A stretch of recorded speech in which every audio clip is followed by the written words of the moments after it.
अस्सलामु अलैकुम आज बनाओ ऐसा खास ऑमलेट युस जन सुबह सुबह जल्दी जल्दी हेको इस बनाई तो चाय सहित हेको खेत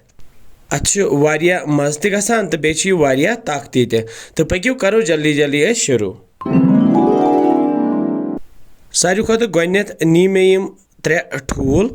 तो यम त्रे ठूल फुटरावक बह अके अके तो त्रावक यत बच्चे कवलि मज फुटरवित तो यह गो त्रेयम ठूल अम पे मे यह इलेक्ट्रॉनिक बीटर तो अमे दिम बह यमन छक तो छक दिम बह यूत काल नीर पोस खस अगर तुम मैनुअल बीटर या छोंप तो हेकू तम सत छक दित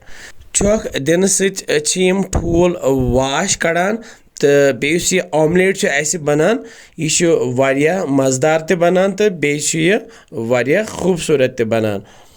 तो अस करो वन यह बीटर बंद अम पे क्या करो त्रो थोड़ा सा दान वल तो बे त्रो यह मर्चवांगन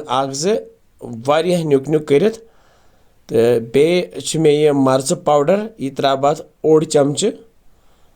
तो अम पत त्रा बह यह नून ओड़ चमच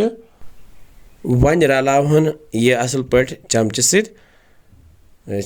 युत पोस खोत तो ऑमलेट बैटर तैयार यप जोल मे गैस पे थो मे वन यह तव तय मज त्र मे यम डबल चौच पीस तो यम बुजहक दोनों साइडो तो यम टोस्ट तैयार गसित थवक यम अलग कुन प्लेटस मज वुच तो वन मे यह ब्रश सत मथ बह यह थन वारिया कम तो अम पत त्रा बह यह ऑमलेट बैटर यथ अड़हन तो फहला बह ये चमच सतन अम पत त्रा बह यम टोस्ट पीस यथ इतकन त्रवित फिरन बह यह अकि साइड यह गो दम साइड तो बना बह यथ वुच फिरहन बे तो माशाअल्लाह वुच वारिया सहल बनाउन सोन यह खास ऑमलेट गो तैयार तो अनहोन असल पे तल मे गैस थोमुत लोत तो कड़न बह यह प्लेटस मज इतकन इथे कन बनाओ ब्याख दम तो ज ऑमलेट बने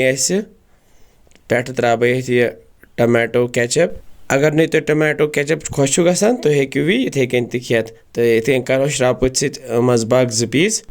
तो यह बड़न तो लकटन खुश करान तो तैयार सोन खास ऑमलेट उम्मीद तुम ते बनाइयो तो इंशाल्लाह समखो बे कैसन नयन मज़ेदार रेसिपियन तुत कल थो पन ख्याल बिहिव रबस हवाल।